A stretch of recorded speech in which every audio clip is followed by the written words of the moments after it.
Welcome to the Mike on Much podcast. I'm your host, Mike Veerman. I'm here with my friend and trusted producer, Max Kierman. We also have our pop culture aficionado and the man blessed with super sperm. If you listen to our last episode, a lot of feedback about that.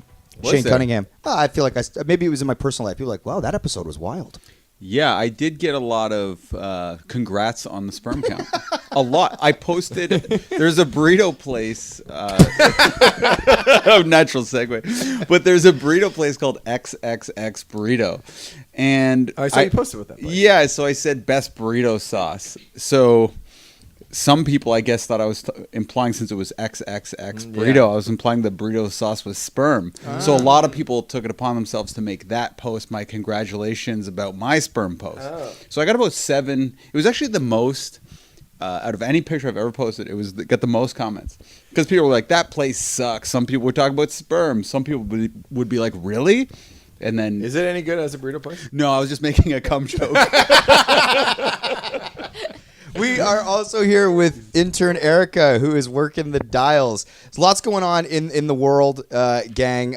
Max, you reached out for topics. Mm-hmm. People have been sending tons. Harry Styles has an album out. Yeah. John Frusciante has rejoined the Red Hot Chili Peppers. Mm-hmm. Taylor Swift had a birthday. Diddy had a birthday. There's so much going on right now. But before we get into all that stuff, you wanted to say a little something off the top about a little rant, a little local rant. Little local rant. We're all for from anybody. Hamilton. Yeah. So today it was announced that the Ford government is cutting the LRT, or is basically canceling the LRT plan. What? I'm going to need some Jameson. He's actually cracking some right now. And Mike, you were like, do we have to talk about this? Because you're like, it's such a buzzkill. Some of our friends, you're pouring the Jameson. Sounds good. That sounds so good. Does it sound good? That's like pour a little liquor for the LRT. Well, maybe we should get a couple Red Cups for everybody. What's going on here? I didn't think you guys were in. Everyone was like, ooh, drinking on a Monday. And I was like, I have a migraine. It helps me. No, it's fine. We'll get some in a little bit. You know what? It was just that a bunch of our friends in our Champagne Boys message group, like, people are really bummed out, and it's a depressing topic. It bums me out, so I didn't know if we should do it, but I'm glad that you want to do it. Yeah, so I just want to just have a little rant here, because it's disappointing for a number of reasons. One, that it's been 10 years in the works, and they're just finally canceling it on the excuse is that the Liberal government didn't budget it correctly, and they said it was going to cost $1 million, and they say it's going to cost it's $1 billion. Yeah, $1 billion. So they're off by the billions. They're saying it's triple the original budget. Yeah. Yeah. The thing which frustrates me about that sort of conservative nature, though, is that Hamilton, the downtown core, is basically 2 major highways where people can go like 70 miles an hour through like the main arteries of the city, and as a result, there's no businesses along those stretches that can really do or prosper compared to the places on Locke Street or James Street or Ottawa Street where there's actually pedestrian friendly. The sidewalks on Main and King are super narrow. Not to get too in the weeds, but it just frustrates me that the status quo in Hamilton has been pretty bleak when we're talking about that kind of infrastructure for decades, and people look to other cities and go, oh well, what sort of spawns development? What gets people walking to their jobs more? It's when there's good public transportation. And I'm not saying that I'm an LRT expert or anything. You just kind of look at the information that we have, which is the buses were overcrowded. This is a way to connect the east end of the city to the west end of the city. And there's experts that have been researching this for decades using other empirical data to present a plan. And after even almost more than 10 years, I think, it's just being killed. And it just frustrates me. And I don't want to sound like a raging progressive here, because I do appreciate the conservative sensibility, and I work with people that have more conservative sensibilities than me, and I appreciate when they go, "Hey, don't get carried away, Max. I know you got lots of ideas, but did you consider this other thing?" And I really think that balance is actually super, super important. But when you look at what the current state of Hamilton is, and the conservative position is, nah, we're just gonna, no. You can't have that money. No. Yeah, then you're like, well, you're not really helping the problem. Or you're not bothering to invest in the problem in any meaningful way. And you're also shitting on the ideas of people that really care about infrastructure. And the last thing I'll say is that infrastructure is fucking annoying, it's expensive, and it takes a long time. And I totally get why nobody wants to fucking deal with it. But it's like aren't we all happy like the New York subway system is? Are we happy that the TTC is a thing? Are we happy that people actually said, "Hey guys, the next 5 years is gonna fucking blow, but the following 100 years is actually gonna be pretty good"? And like the fact that the conservative position is like we just don't want to deal with that right now is really annoying to me. So your logic is, what's another bill? What do you mean? What's another Billion added to the pile. Oh, no. I'm not saying that. Like, I have no concept. Like, I don't want to get in the weeds when it comes to like what the budgets are, or what things It's cost. not very weedy. It's just saying it would cost another $1 billion. Like, is that worth it if we're already $3 billion in debt? What's another It bill? might be worth it, but I don't think that the conservatives wanted this to happen in any case. Like they were like when it was $1 billion, they were saying we don't want to do it. Like they didn't really want the investment at any price, and that's why I just don't think it's a good faith negotiation happening. Mm-hmm. So like when they said it's going to cost $4 billion, fuck the liberals, they got the number wrong.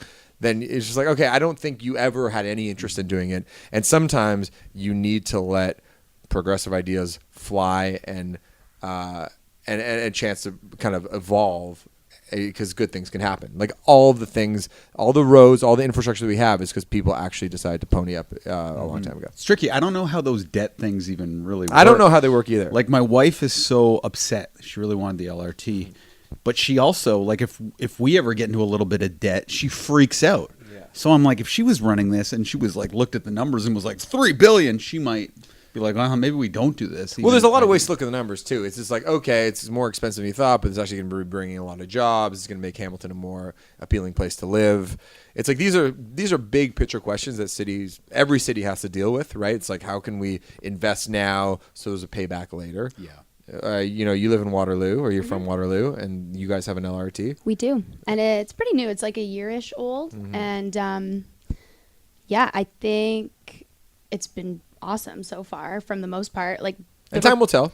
Time will tell. And the reports I hear from my family and my friends who still live there is that it's always packed, and seems like there's a lot of people using it. I mean, it's similar to Hamilton. It's a student city. Yeah. There's a lot of like young people. Like, none of my friends have cars. Like, I think cars are becoming like a little bit more obsolete for like the next generation. I think so, because everyone wants to live in a city center, and everyone wants to work or ride their bike to school. And so I think it is a bummer, because Hamilton's way bigger than KW, and it resembles more of like a big like metropolitan city like Toronto than KW would, and it's strange that they're behind on the times in that. Yeah, and I just want to say, it's like any evolution in a human history is based on people going like, oh, let's go for it. Okay, I've been thinking about this a lot. Let's fucking go for it. And I get that doesn't always work, and sometimes there's a lot of fucking terrible ideas that come from that too. But like, this has been a committee that's been working so long and hard on it, and to just be shut down is annoying. Okay, that's my rant. Imagine the wheel cost $3 billion to make, and we didn't make it. Right? Like, you mean throughout history? Like little the wheel food for thought. And just for the people at home, I obviously know the answer to this, but what does LRT stand for? Light Rail Transit. There you go. Erica gave the face like, I definitely know the answer to this. No, I didn't. And also, there's also another thing that annoys me about, it's like, well, there's actually maybe better technology. Oh, well, actually, there might be another thing. No, it's not. It's like, at a certain point, you have to do something. There's been 10 years of conversation. I think 2 years of conversation and analysis is probably good. But after a certain point, it's just like, we've just been, twiddling our thumbs here. It was supposed to be ended on my last. Okay, sorry. I can't keep thinking of a new little button joke. All right. So moving on, when Max reached out to Twitter and asked for topics today, your friend Mike Pesca. I listen to him every single day, so the fact that he even responded made me so happy. I was going to say, it's kind of cool, right? You're a big fan. Yeah, he hosts a Slate podcast called The Gist. It's a daily show. If you want like the smartest guy in New York City giving really insightful, thoughtful political opinions, he is your guy. He does it every day. He's like kind of like John Oliver of the podcast world. It's like 30 minutes. He also does an interview. I got to sub in for him one time a couple of years ago, and it was amazing. But I listen to him every single day, and so he got back with a suggestion. Yeah, he linked to an article from The Athletic by Michael Lee. Said, it worked out for us. Why Kawhi Leonard got the first-class reception he deserved in Toronto, and why it doesn't always work out that way. So that's an article on the Athletic. And Mike Pesca linked to it because he was wondering how much... Is this word Canadianness or candidness? I think Canadianness is what he meant. Canadianness is what he's saying.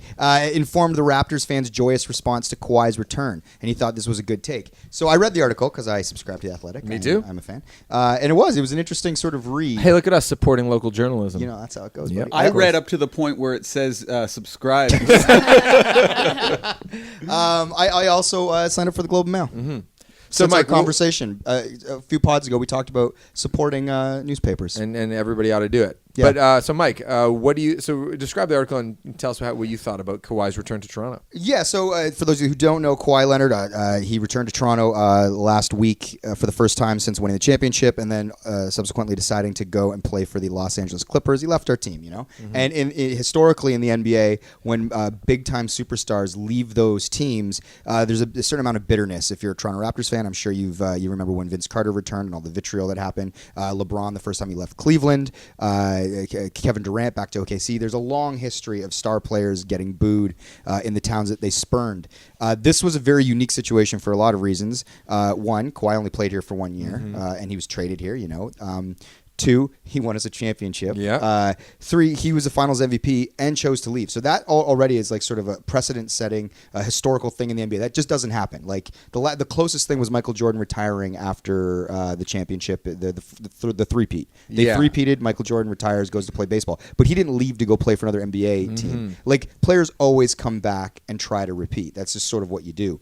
So Kawhi leaving was very unprecedented, like I said, and I think It's never happened before. Yeah. I can't think of a comparable. No. So a lot of people were like, well, what are Raptors fans going to be like? Are they going to be pissed off that he left and sort of took with them our chance to repeat? How does it shift the narrative? Are we bitter? And then so there was a lot of eyes. The game was on ESPN in the States on how we were going to react, how the team was going to sort of tribute him because he was getting his ring that night because it was the first time he was back since winning, of course. But yeah, the fans, they gave him a standing O. The sort of production where they play the video tribute and then they cut the lights and you see the feet. They retrace the feet with a light show, like where he made the famous shot in Game 7 against Philly. Oh, that's awesome! I didn't know that. That's wicked. And then you hear the bounces off the rim and then dead silence and then the place erupts and then the lights come back up and everybody like standing O. They started chanting MVP. He shakes everybody's hands like that he played with, the teams, the GM, everybody, the owners, and then Kyle was waiting at the very end, almost like the end of Titanic, where Leo's at the top of the stairs to invite Kate back, and he goes to Kyle and he sort of rubs his eyes like as if the ring was so blinged out it was hard to. Oh, to I look thought at. he was fake crying. He said it was because it was so blingy that it was like like the sparkle in his eyes. So then they like had a great moment. The fans chanted MVP, and we gave him sort of a rousing welcome back and a thank you for that memorable and historic run. Doc Rivers afterwards said it was the best reception he's ever seen for a returning player, and that Toronto's a class organization. Basically, like all of the writing afterward was basically Toronto did it right. And I guess Mike is asking, Mike Pesca, how much of that is because we're Canadian? How much of it is circumstantial? Yeah, it is. Is that what you think he's asking? Yeah, well, it's super context specific, but I do think there's a Canadian angle to it. But it's just hard to compare it to anything else because, like, when was the last time like a franchise that's never won a championship in this context, right? And with a guy who front porched it that, listen, I probably won't be coming back. Yeah. Everyone had already presumed he was going back to his home of L.A. Yeah. And then there was only at the very end a question of he might actually stay. He gave us hope that he actually might break his promise that he was going to leave, and we thought he might stay. Yeah. So, like, I'm not, like, Toronto's the meanest Canadian city, I think. No, but here's what I'd say is that this is all anecdotal, but I was talking to a music buddy, Ryan, Trash Talk Ryan. Yes. And who is an insane Boston fan. And I remember asking him about, what's it like Boston, the Red Sox won a World Series, and then last season they played badly. And he's like, I was like, aren't you just happy though that they've won 4 World Series in the last 20 years, and that you have, the Pats that keep winning, and the Celtics have a couple like, aren't you just cool? He's like, fuck that. No, we're furious with the Red Sox right now. So it's like that to me, I was like, that is a difference. Because we had just won our championship when I was having this conversation with him. Oh, man. So it's like, I think there is a Canadian thing where we're like, you know what, we'll take what we can get. We didn't expect to get a guy like Kawhi in the first place. So it sucks. It's heartbreaking that he had to leave. But hey, we're going to give him a hero's welcome. Whereas I think if you were to ask Red Sox fans would be like, fuck you. Like, there's like a more hardened thing, especially when it comes to these northeastern sports cities. You think about Pittsburgh, you think about Philly, you think about New York, DC, Boston, where they're just like, fuck you, you left us. Yeah. And I think they're like a place like Boston has this more like provincial pride to like the way they feel about themselves from that neck of the woods. And I think there's a Canadian thing where we're like, Toronto didn't even want him when we got rid of DeMar. It's like, who's this guy? He's injured. He's trash. And then all of a sudden he starts playing well. It's like, we love Kawhi. Kawhi and dine here anytime you want. Yeah. So let's not act like it's pure Canadiana because he didn't get the best reception in the world. He got a pretty good reception. I think you're mistelling that a little bit. It was okay. Mike, no, I mean, people were sad that DeMar left. It was so divided. People were sad about DeMar, and initially, I think some of the more less educated sports fans who don't watch a lot of basketball didn't quite understand what they were getting with Kawhi. Those of us that watch a lot of hoops and watch the Spurs over the last, Mike, even talking to you though, it's pretty divided. Like it was a bit of a gamble because Kawhi was unproven. Oh, because he had only played thrilled. 8 games. The minute the trade went down, you can look at my Facebook. I literally am like 100%. This is the greatest move we've ever made. This is the smartest thing Masad's ever done. Even if he stays for a year, it's better than what we were doing the last 5 years, where we would get so far and then DeMar couldn't bring us to the promised land. I'm stamped on that. So I was 100% in. Where I said it was the gamble is, one, I didn't know if he would report to camp. There was rumors that he was so disinterested in coming to Toronto that he might even sit out, and that made me nervous. And then the injury. He only played 9 games the year before, so I go, I don't know if we're getting bad goods, but if he can play at the level he played at before this last season, I'm like, this is a no-brainer. This deal makes sense 100 times. And when he debuted in Vancouver in preseason, he got a hero's welcome. Yeah, and also I think the way like Vince left, he left on such bad terms, and he's like stopped trying. Like, do you want to know a difference too? Well, he said he wasn't going to dunk anymore either, which was pretty pretty like first game in New Jersey, like fucking reverse windmill. Yeah, but in Toronto, he said he wasn't going to. Oh no, dunk. I know Yeah. that was what it was. He's like, I'm done with dunking. I'm not into it anymore. It was just such a petulant thing to say. And then like a game after the trade, and New Jersey's throwing them down again. Anyway, I think the thing with Kawhi and the reason he gets away, or not away with it, but the reason that people are fine is, one, obviously the championship. It was a transactional thing. We had him for a year. He delivered at the highest level anyone's ever delivered for an NBA team in this city. But his contract was up. The difference about with Paul George asking for a trade, or Vince Carter. Vince Carter still had 2 years left on his deal. That, I think, makes people upset when they go, okay, you sign a 5-year deal, you're going to make whatever you're making, $25 million a year. It's like, and then with 2 years left on your deal, that you're asking out. I mean, listen, I have a lot of thoughts on it, but I think that makes people upset. Yeah, honor Kawhi your never deal. strung anyone along either. He was never love the city. This place means so in much to me. Toronto, they hate him in San Antonio. He fucked them over. Yeah. He had 2 years left on his deal, and then he's basically said, that's true. trade me to LA. Yeah. And then they scared off every other team that came along, so they couldn't. He basically tried to block everything, whether it was Boston or all these other cities. That's why Masai's gamble was so risky, because even after the trade was done, like Shane said, camp sent word, Kawhi's camp, that said, we don't want to be there. I think you turned pretty good and liked it, but I think you had a moment of pause where we talked about it at our desk, whether it was a good move or not. 100% not. 100% not. All right, well, I'll have to check my digital records. Because the trade happened. The trade happened. It came through at 3 in the morning. 3 in the morning, the text. Went right into bed. Danica's like, what's going on? I'm like, I'm losing my mind. Post on Facebook. 100%. I watch basketball. Ask John Poplis. Ask anybody. I will. Yeah. And my only trepidation were the two things I said was, I don't know if he's going to show up, and that would be very embarrassing for Toronto to make a move like this, and it would stain what was already a perceived idea that no one wants to come up here. Well, everyone's trepidation was that, is he the same player he was when he left San Antonio? Because he had only played 8 games prior to that. Yeah, 9. And I didn't care because DeMar couldn't get us there. So anyway, that was my feeling at the time. And again, I'm all over Facebook sort of fighting with people too. Literally the next day that are saying DeMar was the man. He wanted to be here.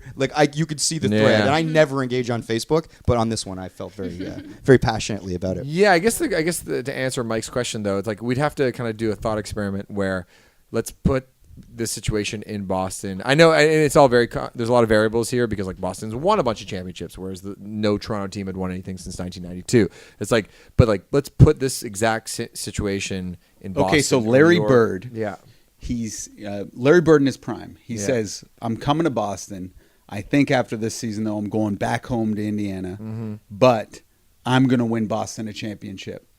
And then he wins the championship, and then he comes back as an Indiana Pacer. Yeah. You don't think every Bostonian gives a standing ovation? Yeah, I wonder what the split is in the crowd. If there's Yeah, you know what? Maybe I'm giving Toronto too much credit. Maybe every city would do the classy thing, and obviously MLSC is a good organization. They were very thoughtful about the way they wanted to present Kawhi. I was in the house that night, and I was waiting for him to be introduced with the player introductions. They only introduced 4 players. That was very confusing when I was watching that. Yeah, I was like, is Kawhi sitting tonight? Because I was on dad duty that night, and I didn't start the game until an hour later on PVR. And so when the intro started, which I was excited to see, I was like, why didn't I hear Kawhi's name announced? I'm like, is he load managing tonight in Toronto? That's crazy. And then it's because they waited to announce him, like Max was saying. Yeah. So, I like to think that, I kind of actually love, like, Philly fans being notorious assholes. It's like booing Santa Claus and stuff like that. So I'd like to think that some of these hardened northeastern cities would be a little less sentimental. Well, we're in an interesting time, too, with, like, mental health. We are now more aware of these players as people than we ever have been before. I think historically it's entertainment, right? Like part of what you pay for is your right to boo somebody, and it's kind of all a big laugh. Like if Kyrie's coming back to Boston, those guys want to take the piss out of him. You know, it's like this is what we pay our money for. The guy makes $30 million a year. Like let's have at it. The paradigm's sort of shifting now, where it's almost like we're tisk-tisking like fan behavior that historically has been part of what you pay for. That's part of the package. It's like, oh, I want to go and I want to boo that guy on the other team. This is going to be fun. And now we do that, and then the players, we never even talked about Kyrie's rant, about the sort of the sports complex and everything is like sort of like being performative, which we could get into. But I think it's interesting how that's sort of shifting now. But I thought a really good point in the Michael Lee article was he said that. When DeMar returned to Toronto, the love that he got was more than, Kawhi got, even though Kawhi won us a championship. When Kemba Walker returned to Charlotte, it was all love, because they realized that the Charlotte Hornets are cheap and Michael Jordan didn't want to pay him and that they couldn't put a winning team around him. So those fans understood that Kemba Walker had to go to Boston to win. So that made me start thinking about the value of what's real in your relationship. Is DeMar being devoted for 9 years on the Raptors or whatever he was here, maybe a decade, and not winning and delivering at the highest level? Is that more important, like to like this sort of shared sense of accomplishment and building and familiarity, or is like a guy coming in here and being the absolute best and winning the reason you even play the game, which is a championship? Is he more important? What is more valuable? Is it just the ring? I think there's different parts of your brain. I think on one hand, it's like you really value these like long-term, deep relationships where everybody feels like invested and like they know the guy. You're in this together and you know them. You built something the real. City. It's our city. Exactly, and because that is a real meaningful thing to be a part of. But then also a fucking championship is like, woo! It's like that's also another part of your brain, which is also important. The other point I made on this Facebook rant that Shane clearly doesn't remember was that I think I remember our conversation now, but I'll let you continue. Okay, yeah. That DeMar, everybody was like upset that we traded DeMar. They felt it was ice cold, and the guy loved the city, and he wanted to stay here. All of those same like sports fans on my Facebook that were saying that, they're all the same guys that if he had flamed out in the playoffs for Toronto again, they'd be the same guys that say, he's overpaid. I can't believe that guy makes $30 million a year. They lose their mind. And nobody ever like has nuance or context. They never go, oh, right, I'm the same person that was killing DeMar for getting swept by LeBron the season before. But now they're upset because like, the narrative has changed. But it's like you're not thinking about it clearly. You're not thinking about like, well, what are you going to do when DeMar actually, you guys saw what happened with the Spurs in the first round. He did DeMar things. Like DeMar's a wonderful player. He's a multiple-time All-Star. He's not Kawhi, and when it comes down to it, he's not a superstar. That's okay. All those things can be true, but don't sit there and tell me that we did DeMar dirty. Like you wouldn't get on Facebook in 8 months from then and say this guy is a choker and he sucks in the playoffs. It's like everyone's sentimental until they're not, and they don't deliver the championship. And that's why guys like Kawhi, I think, go, yeah, I'm going to load manage because the only thing that matters is the playoffs. Like Charles Barkley and these guys don't get on TV and kill dudes, that win championships. That's the thing. It's the only thing that matters. Like Dirk never would have been fulfilled if he didn't win that one ring. And it's like smarter players and guys like Kawhi go, I understand what it actually is about. And so like I don't care about a game in November, which isn't great for the business because people pay to go see that game in November. But he knows legacy wise and pundit wise and like taste making wise when Stephen A. Smith is yelling on a TV show, the only thing that matters is rings. Yeah. So what we were talking about was how it might be not a good move in the long term because Kawhi's only going to stick around for a year. And you were saying unless he wins a championship, you don't know if it's worth it. Get us to the finals. Right. Yes. Yeah, We were I talking about said that. finals are about. So we can lose in the finals. I'm like, but if we don't get to the finals, it could be it just looks.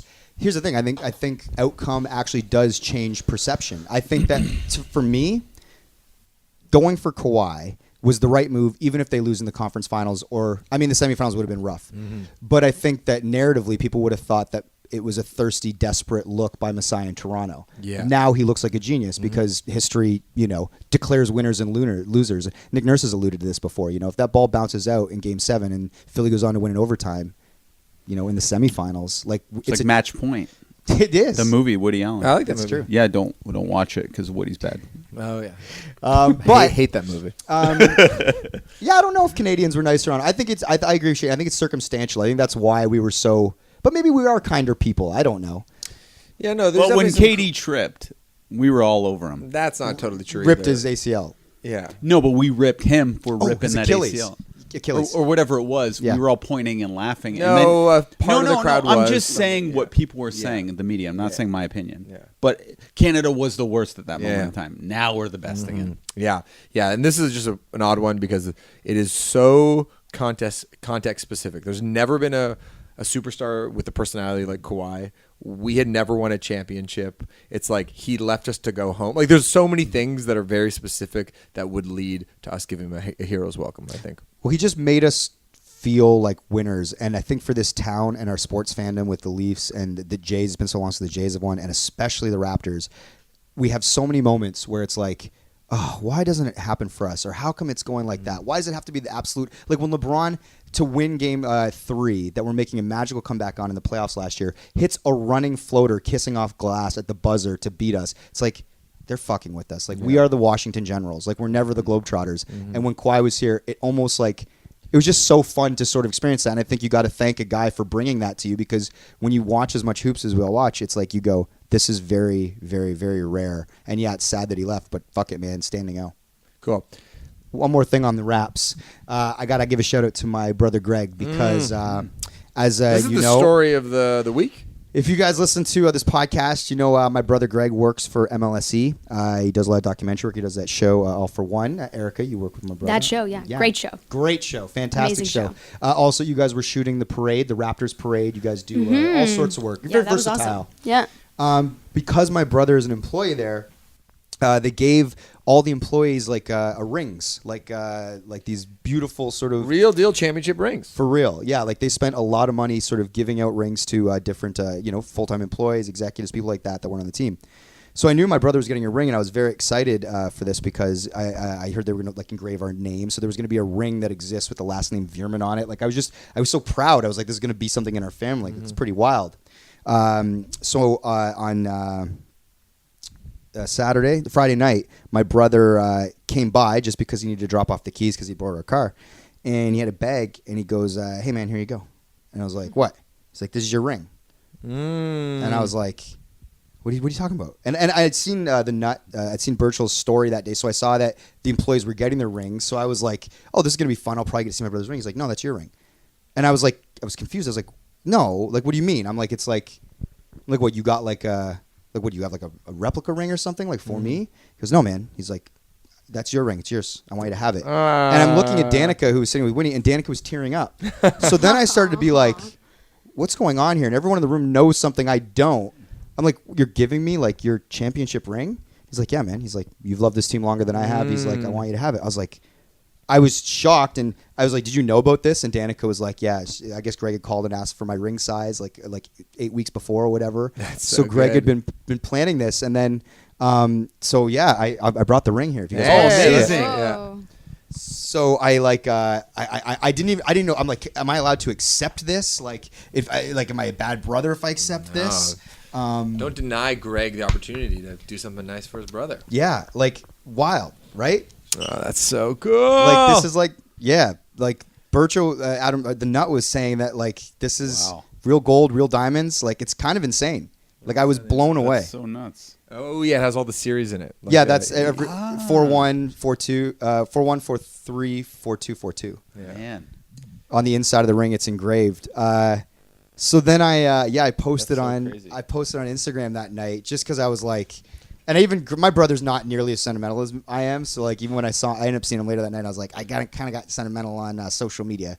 He's like, I loved your post though. It was a beautiful post. Well, I was just very, emotional. And so Greg, anyway, so I want to give my brother a shout out because this is like probably the nicest thing anybody's ever given me. But the thing which is so beautiful about this sort of gift, this transaction here, is that it probably filled Greg with as much joy as that you received. It's like one of those things where it's like the act of giving also probably feels so like deeply gratifying, and then you getting it just everything is just awesome. After I posted on social media, I did get a message, which was kind of he doesn't know I'm going to read this, but I'm going to read it just because I liked it. It made me giggle and just was very sweet. But the nut, Virgil, I guess he saw it, and so he wrote immediately. After he saw the photo, he goes, "I'm so fucking stoked about that ring. He's had that planned for fucking ever, and I'm in tears thinking about you wearing it. Love you, buddy." So nice. Yeah, that's great. Yeah. Anyway, so shout out to my brother. The ring will stay in our family for generations and generations. I will pass it on to Winona, and and no one will ever call him cheap on this podcast again. Hey! No, we're definitely gonna call him cheap for sure. All right, moving on. Our next topic, Maxie, you choose. We can either do birthdays. Taylor Swift had a big birthday. Petey had a big birthday. Or let's do John Frusciante rejoining the Chili Peppers. Yeah, I'm not a huge... Let's do that one because I'm not a biggest Chili Peppers fan, but I like the Chili Peppers. I actually read Scar Tissue.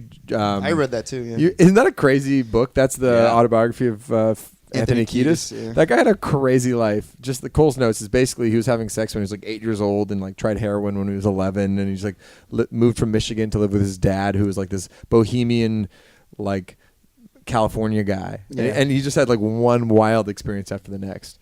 But that's he always does the same thing though, again and again. The book is very sick. It's like he relapses so much that, and maybe that's the nature of drug addiction. But like by the end of the book, to Shane's point, I was like, oh my god, like. It made me want to try heroin. I'm like, this is pretty consequence free. Really? For him. Oh, he just kept trying it, getting a new babe girlfriend, trying it. Another sugar sex magic comes out. New babe girlfriend. Like, it's like, okay. And he's the most in shape, like 58-year-old man in the world. Yeah. He's had a lot of success and good fortune, I guess. Did it make you want to try drugs? Not really. I'm afraid of all that stuff. Right. But anyway, Frusciante rejoined the band, and the thing that's just interesting about the Chili Peppers is because they started, Flea and Anthony Kiedis started the band. Lifelong friends. They started the band together. They had an original drummer. I think he died of a drug overdose. No, that was the original guitar player, Halal, I believe is his name. That's right. He died of a drug overdose. Yeah. And they had some success before Frusciante joined the band, but then he started playing with them when Blood Sugar Sex Magic. He replaced the original guitar player, who was like, the three of those guys were like high school besties, right? They start the band. They auditioned Chad Smith, former pod guest, if you want to go back and listen to that episode. And then, their guitar player passed away, and then Frusciante replaced him, and then was the guy for the next. And he was the guy for the next little bit, and that record's amazing. Like Under the Bridge, like the beautiful Chili Pepper songs are a result, in my opinion, of Frusciante and his beautiful guitar playing. Are you saying that name right? Frusciante. Frusciante, I heard. No, I don't know how to say it. How do you say it? John Frusciante. Frusciante. I can't say it. Let's call him John. And then he left the band, and I think he had some major drug issues. And Dave Navarro joined the band from Jane's Addiction. And then the records were okay. One Hot Minute was that record. Yeah, but still not great. And then he rejoins the band for Californication. That's right. And By the Way, which have so many fucking smashes. I love Scar Tissue, the song. Yeah, it's a great song. And then he leaves the band again because he just maybe wasn't artistically satisfied. I don't think it was as drug related. He's a very artistic dude. Like he sees music in colors. He's a painter. He I think.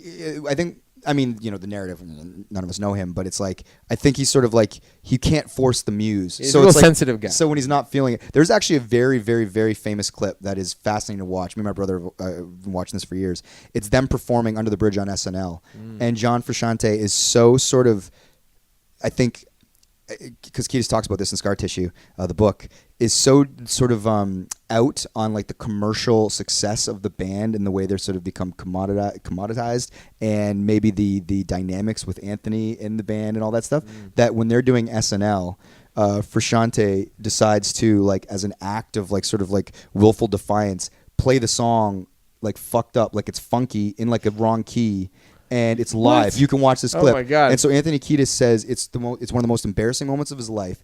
He goes, because we're live on SNL, and Frusciante starts playing the song, but he's not doing it in the right key. He's not doing it right. He's like, so he's hanging me out to dry. I'm singing out of key. He goes, and if you can watch it, watch this. You can actually see Anthony Kiedis physically moving away from John Frusciante, and you can tell that he probably just wants the 2.5 minutes or 3-4 minutes of the song to be over so we can kill him. Yeah. And so wow. that was when it was like, I guess at its worst. But those things happen. But look that clip up. SNL, Red Hot Chili Peppers doing Under the Bridge in like 1990 or whatever the fuck it was. So he's back in the band now. He's back, baby! So they just announced that his replacement guitarist is like, thanks a lot, buddy. We got our guy back. I thought that was wild. It was a Flea weird... posted on his Instagram. He's like, we're going to part ways with this guy who's been in the band for a decade, 2 records, young guy. Yeah. They're like, we think he's a beautiful person and an amazing musician. We're also announcing John Frusciante has rejoined the band. back We're in the over band. the moon. It's the perfect coincidence. And I'm excited about it because I think the best material is that combination of Flea and Frusciante playing together. Obviously, Chad Smith's a big part of it too. But it got me thinking, like, what are the reunions that need to happen? Because there's a lot of reunions that don't need to happen. But is there any sort of combination of like a writer and, or director and actor or other bandmates that split up or anybody kind of in the artistic field that you want to see happen again? I know you're looking at Mike, but yes. What do you got? Owen Wilson, Wes Anderson, What was the last thing they did? Royal Tenenbaums. Oh, wow. Why haven't they done anything lately? I think Owen became more of an actor and Wes became more of a director. Isn't it funny that but you're like, no, you guys do a 'cause particular thing so well they together. co-wrote Royal Tenenbaums together. Is that the deal? Nominated for Yes. both got nominated I for an remember that. Oscar. They did Rushmore, they did Bottle Rocket, and I think those are their 3 best films. Oh wow! And so you think in their minds they've grown out of each other or that particular thing? Well, he did Life Aquatic with Noah Baumbach, who's become a fairly big writer director. Yeah. Who did Marriage Story, but I don't like that movie as much as I did the previous films. I heard that actually Matt Damon on the Bill Simmons podcast is writing a movie with Ben Affleck. And Simmons is like, how long is it the last time you guys worked together, like wrote something together? He's like 30 years basically or whatever. Yeah. It was Good Will Will Hunting. Yeah. It was like 1995 or 93 when they started to write it. It didn't come out till 97. But I thought that was interesting that they're getting back in it. Do you got anybody? Well, I was just thinking about what Shane said, which I think is interesting, is that like if you're Owen Wilson and you become like a sort of a very wealthy actor, like because there was a pocket there where Owen Wilson was like a movie star, right? And he was making a lot of money. Do you think that it's harder to find the time and motivation to sit down with your friend Wes and like actually put in the time that it takes to like write a really good script? Or are you more like, I think I just want to go to like, the Rainbow Room in LA and like have some fun? I think it's way harder. Right? But now that he's fallen off a little bit, I think that little bit of challenge does motivate you. Yeah, he's probably more interesting now too after like 20 years in the spotlight. Yeah, I hope they get back together. I'm with Shane on that one. But yeah, and part of me's kind of like, oh, that's weird because Owen's in Life Aquatic. Yep. But he obviously didn't write it. But I just thinking in my own personal thing, I'm like, he's like, nah, I'm making a movie. I can't do it right now. You keep putting it off, and then all of a sudden you're out of it, the rhythm. And it's such a terrible role for Owen, too. It's the only movie they ever deviate from his normal Texas accent, and they give him a Louisiana accent. They're not that different, are they? It's the way he does it is horrible. Oh, interesting. You would think it wouldn't be that far of a departure, but it's terrible. Huh. Yeah, it's funny. It's like when artists sort of don't want to recognize like the thing that makes them special, and it's okay to go out and evolve and to change and to try to better yourself and improve and do different things. Like I love artists that are very eclectic, but when they totally turn their back on the thing, they're like, oh no, you're really good at all this other stuff, but you're exceptional at this one thing, especially when you do this thing with this other thing, and they don't want to do that anymore because for whatever personal reason, I always find that it's like when Michael Jordan went to play baseball. Well, that was like his love. Yeah. Mike, do you got any? Nothing. No, I mean, I like when Leo and Martin Scorsese work together. They obviously haven't had a falling out or anything that I'm aware of, but I don't know how many more movies Scorsese's going to make. But it'd be nice, every time they collaborate, it seems like it works out well. I'm a big fan of Gangs of New York. I enjoy Wolf of Wall Street. I think The Departed's like amazing. I like those guys together. He was kind of the new De Niro for a bit, and then he decided to go back and pull De Niro back and just de-age him. Yeah. I like those two, though. I'm trying to think of musicians, though, because the other thing that happens with musicians is a party goes like, wow, imagine, like, could Paul Simon and Art Garfunkel make magic again if they decided to write songs? And it's like, I don't know. Like, sometimes those, like, partnerships, they have, like, a window, like, it's not like Mick Jagger and Keith Richards can get together and write a banger. or else they probably would have. Yeah. You know, but like historically, I would say my answer would be I would have loved it. There's this famous story of Paul McCartney and John Lennon hanging out in New York City after the Beatles had broken up. Paul, I guess, visited him at the Dakota. Whether this is myth or true, it seems like it's true. And Lorne Michaels does that skit. Lorne Michaels had a bit on SNL where he goes on and he's like, here on SNL, now that we have a show, we would like to reunite the Beatles. This is what we want to do on the show, and I am willing to offer you $300. Yeah. That's the bit. And then I guess he says, he goes, split it however you want, give Ringo less. We don't care. We would just love to have you on the show. You can look this clip up on YouTube as well.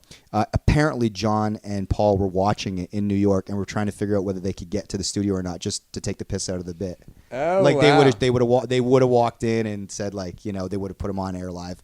This is how the story goes. They made a TV movie about this sort of like hanging at the Dakota in the 70s, but whenever I read old Rolling Stone interviews or like the Beatles talk about, you know, why they were apart, whether it was acrimonious in the early 70s or when they all become a bit more benevolent in the late 70s into 1980 before John Lennon was assassinated, I'm like, I would have loved for them to write, John and Paul to write something together over that decade. You know what blows my mind, though, which speaks to their chemistry, is the anthology. So basically, the three remaining Beatles got together in 1995 to go through all their old demos to put out this like quintessential anthology collection of their To music. save Ringo, right?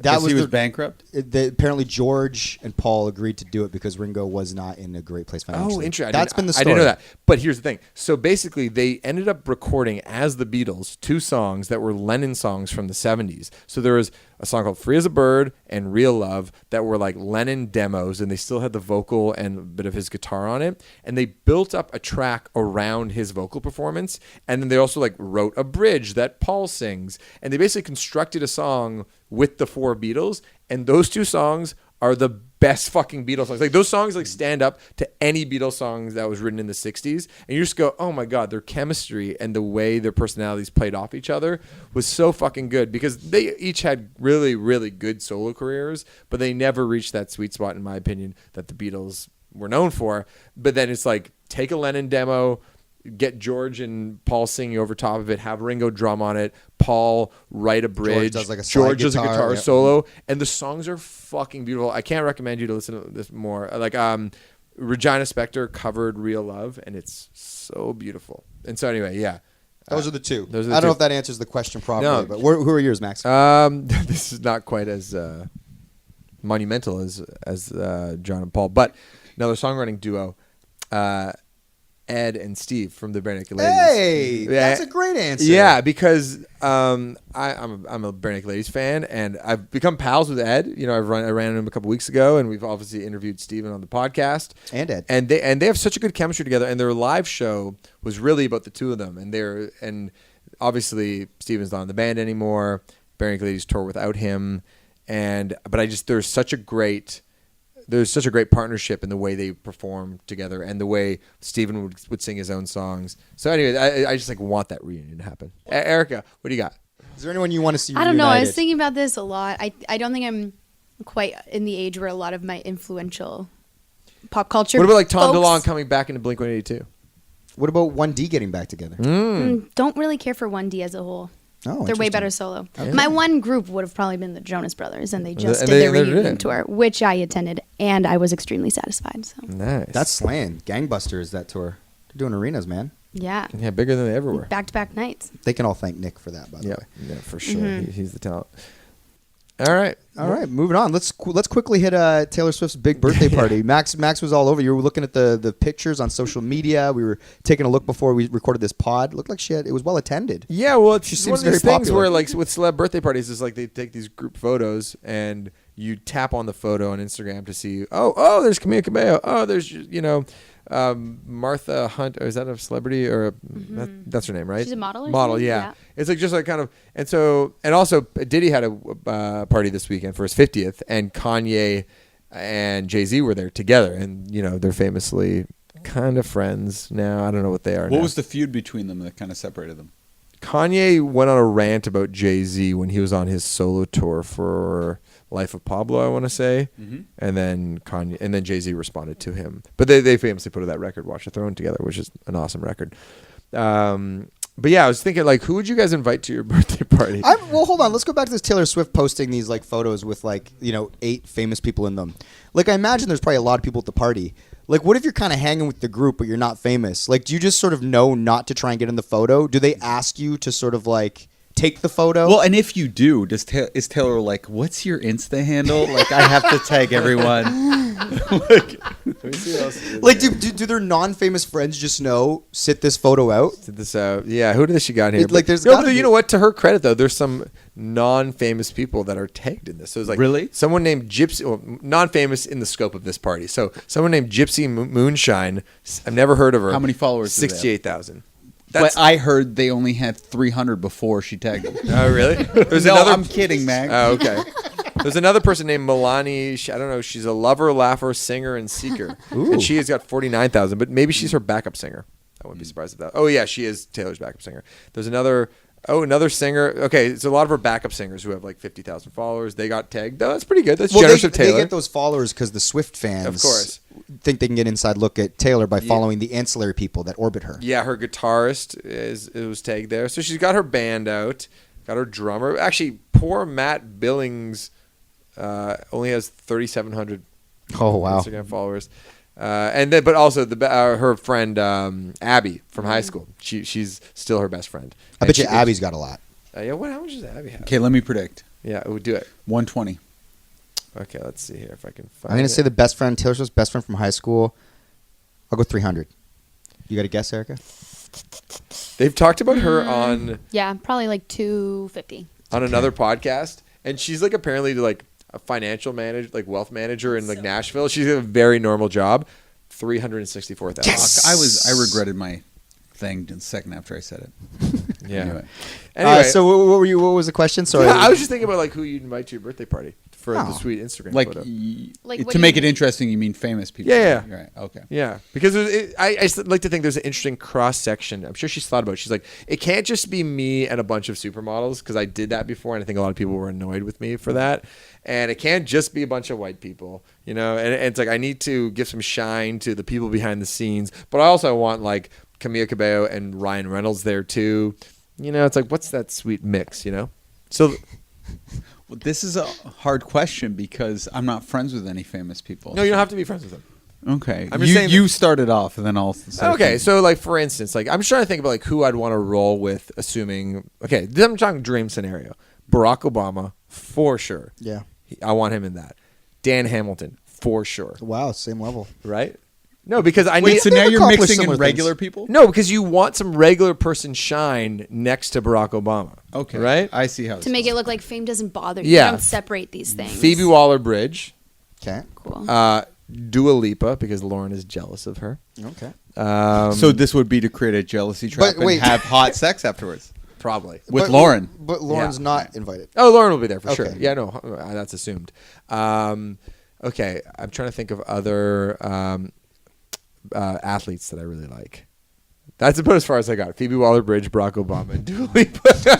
It's a sweet Oh, and party. Dan Hamilton. Don't forget Dan Hamilton. Yeah, and Dan Hamilton. Yep. Who do you got? Give me 5. 5 people I'd want to invite to my birthday Yeah, party. but that would speak to who you are as a person, so you could brag about the company you keep. You know what, Max? Yeah. My brother, my kid, my wife, and everybody in this room, guys. I Oh, love you shut all. up. Anyway, Erica, who I don't do need you got? famous Can I people go in my after life. Shane? Sorry, do you got anybody? Like All right. Owen Wilson would be there. Owen, Yeah. LeBron James, See, this is good already. yeah, Kanye West, See, this is awesome. Jay-Z, Okay, you're going down Diddy roll, and then road. Mace. And Mace. That's Who's- right. Who's Mace? Mace is one of my favorite rappers. I love growing Mace, up. too. Yeah. Erica. Oh, I would invite Anthony from Queer Eye. Yeah, see, that's smart. He was at her party. Who's Yeah. Anthony? The hottest guy from Queer Wait, Eye. the mustache? hottest He gay kind guy of looks from like Mike Montreal. D. The mustache? No, that's Jonathan Midness with the long hair. I like that guy. Yeah, he can come too, sure. Yeah. Also, oh God, I don't know. Okay, no, that's the end of this segment. Yep. Let's keep it going. All right. If you had to, well, no, not just yet, Max. If you had to choose between going to that Taylor Swift party or the P Diddy party, which party do you choose? That's a great question. Oh boy. Yeah, but I think it has to do with like who you hit it off with the most. So it's like The reality is, I'd probably hit it off with somebody at the Taylor Swift because maybe like Definitely. I think like me and Anthony I could have a great combo with him, but in my mind, You find the people at the P Diddy party intimidating. well, I'd like to More legends at the P Diddy party. No, but this is it. Like I have loved Jay-Z since I was 12 years old, and there's a part of me that thinks I could win over Jay-Z in some way. I think Jay-Z would like me for some reason, but that might not be as much of a reality. Also, an age gap. The P Diddy party is a much older party. Yeah, yeah. The Taylor Swift party is a younger. She's hipper 30. party. She turned 30. Yeah. Diddy's 50. There you go. Yeah. And with the women, they would think you were hitting or talking to them not because they're famous, but maybe because there's some sort of like chemistry between a man and a woman. Whereas I find if I was talking to Kanye, he'd be like, "Oh, this guy's just trying to talk to me because I'm famous." Yeah. So it's a little bit realer if there's like some Sexual flirtation. chemistry, yeah. Yeah, something like that. Like if you were talking to Gigi Hadid, Shane, She was there. It's not necessarily because she's super famous. It's because you would talk to anyone that looked like Gigi. Yeah, Hadid and she in might that think, setting. "Oh, this guy might not even know who I am. Right. He's just talking to me because I'm attractive." Which party would you choose, Erica? Taylor Swift, probably. Yeah. Yeah, just more at my my demographic. But yeah, it seems more fun. I would also invite Maggie Rogers to my party. There Dude, you that's a go. good one. That's and I would invite Greg. Ah. And I would invite my brother Jack. Nice. So you got a lot of good ideas. Yeah, now I'm thinking, and that would be my party. All right, let's move on to Shane's surprise. No, I insinuated earlier that I didn't have one. Surprise!